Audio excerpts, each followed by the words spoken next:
Jixraq tassew li nagħmlu festa kbira lil dan il-ġufni, lil dan ir-raġel, lil dan iż-żagħżugħ.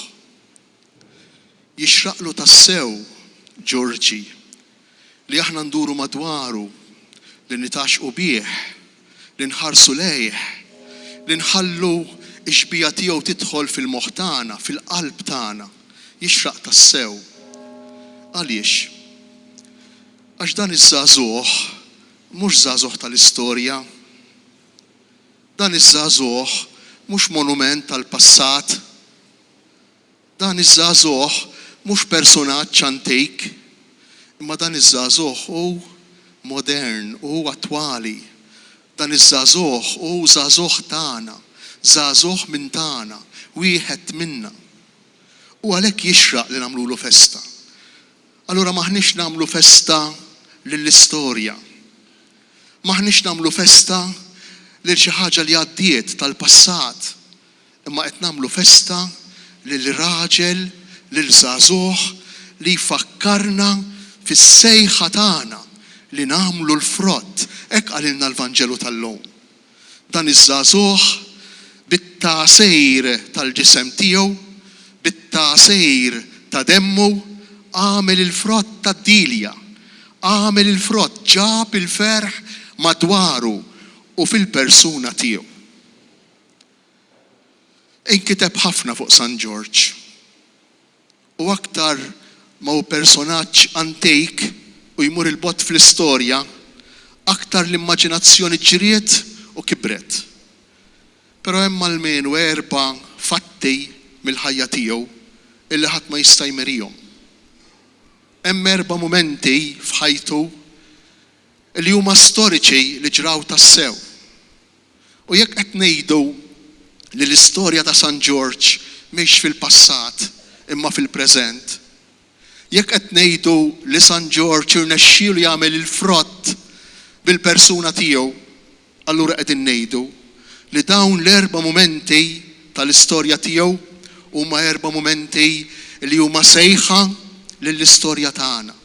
Huma 4 mumenti li huma vokazzjoni, li huma għajta tal-Knisja permezz ta' dan ir-raġel biex aħna il-Kristjani tal-lum, l-insara tal-lum, jew almenu aħna li nqisu lilna nfusna bħala nsara f'dinja pagana, f'dinja li taħsibha totalment differenti minn kif kienet taħsibha sa ftit snin ilu, aħna rridu nobdu, rridu nisimgħu din is-sejħa li San George qiegħed jagħmlilna.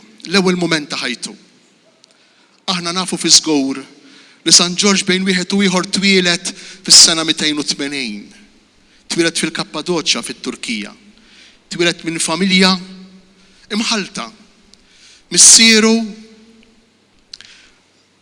Ġeronzju, ommu Polikromja ma kinux mill-istess nazzjon.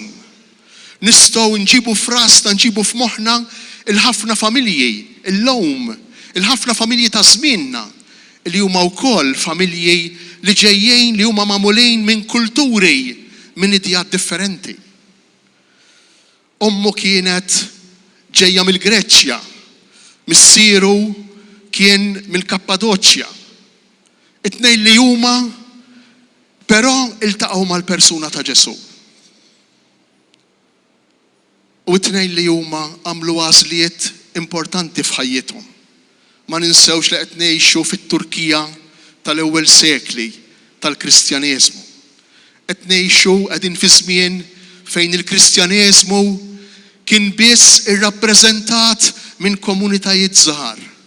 Kien biss irrappreżentat minn minoranzi, mill-ftejt, forsi bħalma huwa rrappreżentat illum. Dakinhar bħall-lum. Il-Kristjaneżmu veru, dak awtentiku bħall-lum. Dakinhar kien qiegħed jikber anke llum. Jiena nemmen li l-Kristjaneżmu veru, id-dixxipli veri ta' Ġesu qegħdin jikbru u qegħdin jonqsu il-Kristjani l-insara tal-qoxra, qegħdin jonqsu l-insara tal-apparenza, qegħdin jonqsu l-insara tar-roti, dawk li jmorru biss il-Knisja meta xi ħadd jieħodhom fil-magħmudija, għas-sagramenti, il-preċett u l-grisma, iż-żwieġ forsi u l-funeral. Meta jeħduna dawk l-insara bil-mod il-mod qegħdin jonqsu anki fi żmienna u qegħdin jikbru l-insara l-oħra.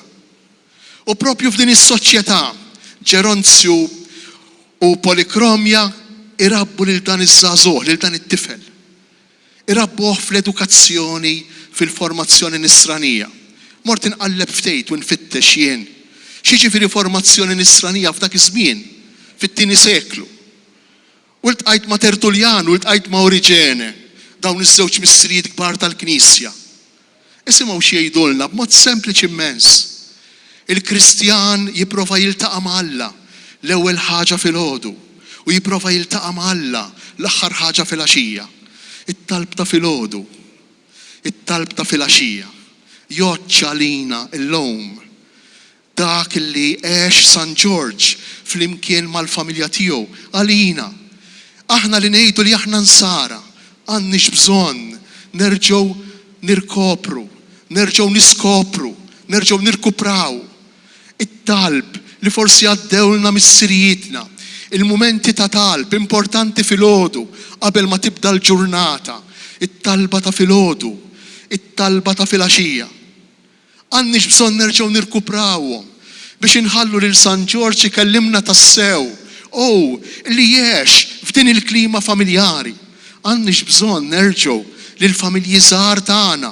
Aħna li forsi aħna iktar adulti, forsi nanniet, tzijiet, ħbieb, għandniex bżonn iktar inqumu fuq tagħna u nħallu lil Alla jitkellem permezz tagħna. Inħallu lil Ġorġi jtawwa lil sinu bina, jtawwa lidejh bina u jitkellem permezz tagħna u ngħidulhom lil dawn il-familji żgħar tagħna. Mingħajr il-laqgħa tagħna ma' Alla, mingħajr ir-relazzjoni tagħna ma' Alla, il-ħajja tista' tidher kuntenta, tista' tidher sabiħa, imma nkunu qegħdin nitilfu ħafna. Oriġene jkompli u jgħidilna l-insara ġabuha mill-mument tal-Ewkaristija, jgħidilna l-insara jitolbu qabel l-ikel, qabel ma jieklu. Għax l-ikla kull ikla tfakkarhom fl-Ewkaristija. Fejn hu it-talb ta' qabel l-ikel?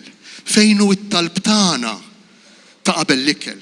Aħna forsi familji moderni, aħna forsi familji li minkejja li qed ngħixu f'din is-soċjetà imma nixtiequ t-timbru, għadna nixtiequh, għadna nħobbuh, it-timbru tal-inkunu familji insara. Ejjew dal-għodu, ma nħallux din il-festa tgħaddi, din il-festa ta' Mina bil-ħsejjes sbieħ tagħha, bid-dwal sbieħ tagħha, bil-kuluri sbieħ tagħha. Ejjew nidħlu fil-profondità tal-messaġġ ta' dak li rid iwasslilna Ġesu, ta' dak li rid iwasslilna Alla permezz tal-Knisja tiegħu, permezz tal-qaddisin tiegħu. San Ġustinu li jgħix ftit żmien qabel San George jirrakkonta kif l-ewwel insara, kif l-ewwel familji insara kienu jiltaqgħu fid-djar, ġewwa l-familji, fid-djar biex jiċċelebraw il-Qudiesa, biex jiċċelebraw l-Ewkaristija. Mod speċjali il-Qudiesa tas-Sibt bil-lejl jew tal-Ħadd filgħodu kmieni, il-Qudiesa tal-Ħadd għaliex? Għax dik il-Qudiesa, dik l-Ewkaristija tfakkarna f'dak li hu l-iktar importanti għall-Kristjan. Il-Kristjan mhux Kristjan mingħajr l-Ewkaristija tal-Ħadd. Ejjew ma nħallux taħrabilna minn idejna l-Ewkaristija tal-Ħadd. Ejjew nitħeġġu aħna u nħeġġu lill-oħrajn. Din kienet il-familja ta' San George, il-familja li rabbietu fil-fidi vera, fil-fidi nisranija. Din hija l-ewwel verità li nsibu fl-istorja ta' San George. U jiena nħoss li mhix verità tal-passat, imma verità tal-preżent. U għalhekk inħoss li San George bil-familja tiegħu mhumiex familja tal-imoddi, imma huma familja minn tagħna, huma familja bħalna, huma familja fostna. Hija aħbar, huma sinjal għalina, għalija, għalikom, għal kull wieħed u kull waħda minna biex inqumu fuq tagħna u l-Kristjaneżmu tagħna ngħixuh bħalu, ngħixuh bħal Ġorġi, bħal familja tiegħu. It-tieni fatt mill-istorja ta' San George. Aħna nafu li dan ir-raġel tant trabba sew, tant kellu prinċipji sodi, tant trabba b'sens ta' responsabilità li kien wieħed mill-aħjar soldati Rumani meta mar fil-Palestina fl-art imqazza. Ma ninsewx il-Palestina meta nsemmuha bħalissa, ma ninsewx dak li qed jiġri fija. Ma ninsewx, ma nagħlqux għajnejna u widnejna u qalbna għal dak l-uġieħ, għal dik it-tbatija kbira li bħalissa għaddejja f'dillar ta' Aziza, f'dillar ta' Ġesu. San George soldat responsabbli. Soldat responsabbli. Tant responsabbli li Dioklezjanu, wieħed mill-aħħar imperaturi persekuturi li persegwitaw il-Knisja, Dioklezjanu jaslu bħala wieħed mill-uffiċjali tal-milizja l-iktar qrib tiegħu. Bniedem ta' fiduċja, issa dakinhar. Fi żmien l-imperaturi Romani meta it-tradiment kien xi ħaġa ta' kuljum, kien jiklu bih it-tradiment. Biex wieħed jilħaq flok ieħor, il-gwerra tal-poter kienet xi ħaġa li tiġri kuljum fl-Imperu Roman. Biex jiġi magħżul raġel żagħżugħ bħal Ġorġi, jiġi magħżul biex ikun il-bniedem tal-fiduċja tal-imperatur. Ifisser li dan kien bniedem tas-sew integru. Ifisser li dan kien bniedem tas-sew matur. Ifisser li dan kien bniedem ta' prinċipji. Ifisser li dan kien bniedem responsabbli. Responsabbli fuq xogħlu. Responsabbli fuq it-tmirijiet tiegħu. Responsabbli fuq dak li għandu jagħmel. U jiena hawn nagħmel riflessjoni oħra. U nħossu lil Ġorġi, inħossu lil dan iż-żagħżugħ qalbini, lil dan is-soldat li huwa kien jaħdem għal flus. Kien jaħdem għal flus. Il-kelma soldat ġejja mill-kelma solt. Għaliex? Għax l-ewwel nies li kienu jitħallsu bil-melħ, soldat sal il-melħ, l-ewwel nies li kienu jitħallsu kienu s-soldati. Huma l-ewwel nies li daħlu paga. Għalhekk il-kelma soldat soldato, dak li jitħallas bis-solt, dak li jitħallas bil-melħ, dak li għandu dritt ta' rimunerazzjoni, ta' paga għal dak li jagħmel. Iwa kien jaħdem għal flus, San George mela le. Bħalma nagħmlu aħna, imma kien jaħdem ukoll għax kienet responsabilità tiegħu, għax kienet vokazzjoni tiegħu, għax kienet missjoni tiegħu li jkun għaddej, li jaqdi l-pajjiż, li jaqdi l-ħutu, li jaqdi l-sħabu. Din id-dimensjoni nħoss li San George qiegħed jgħajjat, qiegħed jisħaq, qiegħed iħambaq magħna biex nerġgħu nirkuprawha fil-pajjiż tagħna. Mhux kulħadd. Imma ngħiduha kif inhi, ngħiduha kemm nuqqas ta' responsabilità waqt xogħolna, f'dak li juħejn, f'dik li kwalità ta' rendiment, kemm nagħtu, kemm naħdmu, kemm nistinkaw, kemm aħna dedikati. Għaliex? Għax l-ewwel qabel kollox il-flows. Il-flows saru l-ewwel u l-uniku skop ta' kull ħaġa li nagħmlu. Tgħidu li ilna nisemewha din, veru ilna nisemewha ħafna din tal-flows li saru kollox għalina, però ħanejdilkom xi ħaġa oħra dal-għodu. Mhux il-flows li l-bniedem jagħmluh kuntent. Tgħidu li nafuha wkoll. Mela x'jagħmlu kuntent lill-bniedem? Il-bniedem isib postu fis-soċjetà, il-bniedem iħossu realizzat, il-bniedem iħossu kuntent, iħossu f'postu fil-ħajja meta jħossu utli għal xi ħadd. Skużawni. Meta dak li jagħmlu biex jaqdi lill-oħrajn. Tagħmel x'tagħmel f'ħajtek, nagħmlu x'nagħmlu, u x'inhu x-xogħol tagħna. Aħna msejħejn biex bix-xogħol tagħna ma naħsbux biss fil-bowt tagħna, imma naħsbu fis-servizz, fil-qadi li rridu nagħmlu lill-oħrajn. Dan hu li jagħtina dinjità. Minn hawn tiġi d-dinjità tal-bniedem. Aħna nimmaġinaw li d-dinjità tal-bniedem tiġi minn numri li għandu fil-bank. Le mhux veru. Id-dinjità tal-bniedem tiġi minn kemm iħossu utli fis-soċjetà, fi kliem ieħor, minn kemm iħobb, minn kemm jagħti, minn kemm jaqdi, minn kemm ħsibu biex lil min se jiġi biex jitlob il-bżonn minn għandu jew minn għandha jaqdih bil-qalb, jagħtih dak kollu li jista'. Minn hawn tiġi d-dinjità tal-bniedem. Dinjità li inti tħossha, mhix dinjità li tiġi minn x'imkien ieħor. Dinjità li tneħħi kull tip ta' frustrazzjoni oħra li aħna jkollna meta naħdmu biss għall-flows. Meta taħdem għall-flows, x'jiġrilek? Meta taħdem biss għall-flows, tispiċċa frustrat, qatt m'inti kuntent, qatt m'inti ferħan. U din hija l-esperjenza ta' ħafna. Tonqosna xi ħaġa iktar profonda. Għaliex? Għax meta ngħidu x-xogħol jagħti dinjità lill-bniedem, ifisser qed ngħidu li x-xogħol jagħti sens ta' identità. Ix-xogħol, il-qadi tiegħek, il-kapaċità tiegħek, il-kwalità tiegħek meta tpoġġiha s-servizz tal-oħrajn kif għamel Ġorġi, kif għamel lilek dejnek tħossok f'postok, tħossok x'imkien, tħoss li inti tappartieni għal xi ħadd. Il-bqija inħossuna ħafna nies f'kompetizzjoni ma' xulxejn, nibżgħu minn xulxejn, b'suspetti kbar lejn xulxejn u kulħadd jaħseb biss għall-butu, kulħadd jaħseb biss għar-rasu. U għal-estrem, imma jekk ma noqdux attenti bil-mod lemm immorru. It-tielet fatt mill-istorja ta' Ġorġi. Kien tal-qalba mal-imperatur, kien ta' ġewwa mal-imperatur.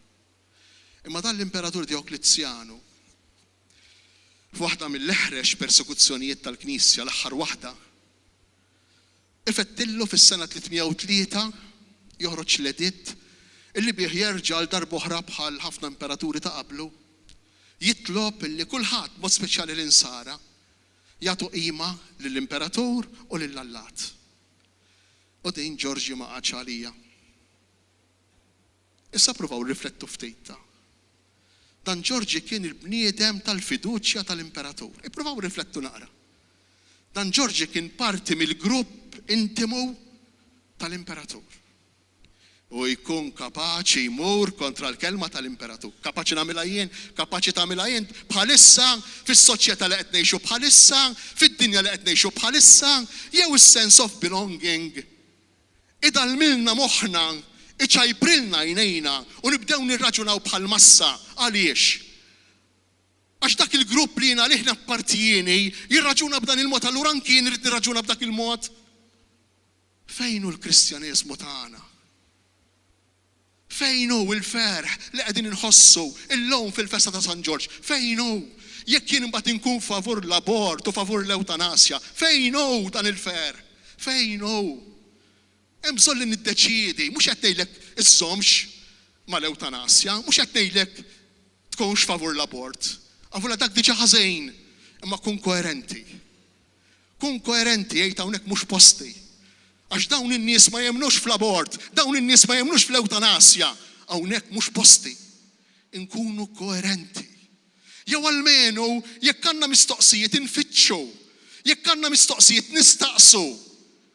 Inkella inkunu iktar insara tal-qoxra li bil-mod il-mod qegħdin imajnaw jonqsu, imma ma nkunux insara ta' veri bħal dawk li kienu jikbru fi żmien Ġeronzju Polikromja, fi żmien Ġorġi meta kien għadu żgħir. Kif jista' jkun jien Kristjan, naqqad flimkien id-disprezz lejn il-ħajja u l-qudiesa tal-ħadd? Kif jista' jkun naqadhom flimkien? Kif jista' jkun jien naqqad flimkien li nkun favur l-abort u nemmen fallaw f'Ġesu Kristu? Kif jista' jkun? Tgħid li ma nifhimiex. Okej, għandek kull dritt li ma tifhimx għalfejn l-abort ħażin. Għandek kull dritt li ma tifhimx għalfejn l-eutanasja assistita ħażin. Għandek kull dritt. Imma staqsi, fittex, idħol fil-fond. Idħol ma joqgħodux flimkien, hemm xi ħaġa li mhix sew. Tandrajna fi skizofreniji soċjali. Tandrajna ngħixu f'kontradizzjonijiet illi l-moħħ tagħna jibda jgħix dak li ngħidulu splitting, mod separat. Issa qiegħed il-Knisja l-Knisja, imbagħad qiegħed il-każin, imbagħad qiegħed mal-ħabiba, imbagħad qiegħed il-familja, imbagħad fejn hi l-koerenza tagħna bħala nsar, bħala Kristjani? Fejn hi l-qawwa ta' dak il-bniedem illi għalkemm kien close ħabib, bniedem ta' fiduċja ma' Dioklizjanu jkun kapaċi jgħidlu le ħabib hekk le ta' issa. Hekk le, u jitlaq Ġorġi, jitlaq. Dan li qed niċċelebraw, hu jeżjes dal-għodu. Dan hu l-kobor ta' dan il-bniedem. Din hi s-sbuħija tiegħu, din hi l-istorja tiegħu. Dan hu s-sabiħ ta' bniedem kbir. Naf li mhux diskors faċli. Għalilna l-ktieb tal-Apokalissi għalilna illi kulħadd beda jistaġeb meta ra lil dawn deħlejn bl-ilbis l-abjad fl-immaġinazzjoni tiegħu San Ġwan fuq il-gżira ta' Patmos. Min huma dawn? Dawn ħaslu l-bieshom fid-demm tal-ħaruf u mhux faċli taħsel il-biesek fid-demm tal-ħaruf. Mhux faċli. Imma dan hu l-Kristjaneżmu. Din is-sejħa li qed jagħmlilna Ġesu illum permezz ta' dan ir-raġel mingħajr ma nkunu integralisti. Però ma nistgħux nibqgħu nkunu bsiqlaw u bsiqlem kontinwament mingħajr ma nieħdu deċiżjoni għax hekk jaqblilna. Ir-raba' u l-aħħar fatt u nikkonkludu. Il-martirju ta' Ġorġi. Imma flimkien miegħu nixtieq ukoll infakkarkom illi qabel ma talilu nnifsu qabel ma taħajtu Ġorġi ta' ġidu kollu. Ġorġi talilu nnifsu. Tgħiduli allura Ġorġi qiegħed isejħilna biex nagħtu ġiedna lill-oħrajn le. Ġorġi qiegħed jgħidilna l-menu biex inkunu iktar komunità, biex naħsbu ftit iktar fl-oħrajn. Ġorġi qiegħed jgħidilna l-menu biex inkunu inqas egoisti. Aħna l-insara naf li qed ngħixu f'dinja ta' egoiżmu, naf li qed ngħixu f'dinja fejn kulħadd jgħid l-ewwel jien imbagħad jien imbagħad jien imbagħad jien. Naf li qegħdin ngħixu f'din id-dinja, ma Ġesu lilna qiegħed isejħilna illum iktar mill-bira biex inkunu differenti. Il-Kristjan hu msejjaħ biex ikun differenti. Aħna msejħin biex inkunu differenti. U rridu nkunu konxji minn din id-differenza. Jien Kristjan, minn hawn irridu nibdew ngħiduha, jien Kristjan. Jien Kristjan, anzi forsi mesta ilna li bdejna ngħiduha. Jien Kristjan, jien ma naħsibix b'dak il-mod għax jien Kristjan. Jien ta' Ġorġi, ma naħsibix b'dak il-mod. Għaliex ngħidu? Għaliex qed ngħidu dan? Għax fid-dinja li qed ngħixu tant l-egoiżmu kiber, tant illi kollha kemm aħna sirna bil-mentalità illi nkun sewjien, li noqgħod sewjien, illi qegħdin ninsew lil ta' madwarna. Ħanġibilkom ftit eżempji żgħar ħaniftehmu. Dak li qed jiġri madwarna, kull meta tiġri traġedja familjari, personali, nazzjonali, anki f'pajjiżna stess, x'jitla l-ewwel? Araw fuq is-social media x'jitla l-ewwel? Il-bżonn li nieħdu iktar ħsieb xulxejn. Il-bżonn li nkunu attenti iktar għax wara, dejjem wara. Ngħidha għalija ta' dejn ta' waqt ngħidha l-ħadd. Il-bżonn li nkunu hemm meta jkun hemm persuni fid-diffikultà. Dawn huma l-karatteristiċi tal-insara. Dawn huma l-karatteristiċi ta' Ġesu. Min fejn jarfuna li aħna dixxipli ta' Ġesu? Min l-imħabba ta' bejnietna. Min fejn kienu jarfuhom l-ewwel insara li kienu dixxipli ta' Ġesu? Min l-imħabba ta' bejnietna. Allura din il-ġenerożità ta' Ġorġi li jagħti lilu nnifsu, li jagħti l-ġid tiegħu, lilna almenu titfakkarna li aħna għandna sejħa bħala Kristjani li nkunu attenti għal xulxejn. Ftit ilu kellna inqas flows. Ftit żmien ilu konna inqas komdi, però konna iktar familja. Konna iktar familja għax hija awtomatika. Meta jikber il-ġejt xiġri, insiru iktar egoisti. Kull meta jidħlu l-flows u iktar ma jidħlu l-flows, iktar nibdew naħsbu fina nfusna. U iktar il-ħsib tal-ieħor jew tal-oħra jitbiet mill-qalb tagħna. Hija awtomatika. Din mhix deċiżjoni li nagħmlu, mhix għażla li nagħmlu, imma hija għażla inkonxja li jissir mingħajr ma nindunaw. Attitudni inkonxja li kull bniedem jieħu meta jħossu li għandu ftit iktar. Dan xi fisser? Dan ifisser li aħna l-Kristjani rridu nkunu ħafna iktar attenti għal bżonnijiet ta' xulxejn. Irridu nkunu iktar attenti għall-anzjana li hemm toqgħod fit-triq tagħna. Irrid ikun iktar attent għal dak jew dejk jew dak jew ieħor li naf li għandhom bżonn li għaddejjin minn momenti jibsa, minn momenti diffiċli tal-ħajja. Irridu nkunu iktar attenti mod speċjali għaż-żgħażagħ u għall-adolescenti. Iktar attenti għalihom f'dawn il-momenti delikati. Ma ninsewx illi qed ngħixu f'soċjetà kif semmejna ftit ilu, illi ma tantx għadha tikkura tieħu ħsieb dak li hu l-iktar importanti fil-familja. U meta tonqos il-familja, tkun qed tonqos il-bażi, tkun qed titneħħa l-art minn taħt saqajn it-tfal tagħna u ż-żgħażagħ tagħna u jispiċċaw verament iperpru, jispiċċaw verament jgħixu fi sħab. Meta neħħejtilhom il-familja, int neħħejtilhom il-bażi li fuqha jistgħu jpoġġu, il-bażi li fuqha jistgħu jagħmlu l-passi żgħar jew kbar il quddiem. Meta neħħejna l-familja, neħħejna dan kollu. Ejjew nitolbu lil San George dalgħodu biex jagħtina l-ewwel qabel kollox li nerġgħu nitħeġġu bħala nsara f'dinja li m'għadix nisranija. Bħala nsara f'Malta li m'għadix nisranija. Ma niddejjaqx ngħidha. Bħala nsara f'Malta li m'għadix nisranija. Ejjew aħna nkunu nagħmlu differenza. Ejjew l-ewwel qabel kollox inkunu attenti għall familji tagħna, inrabbu l-tfal tagħna fil-fidi Kristjana.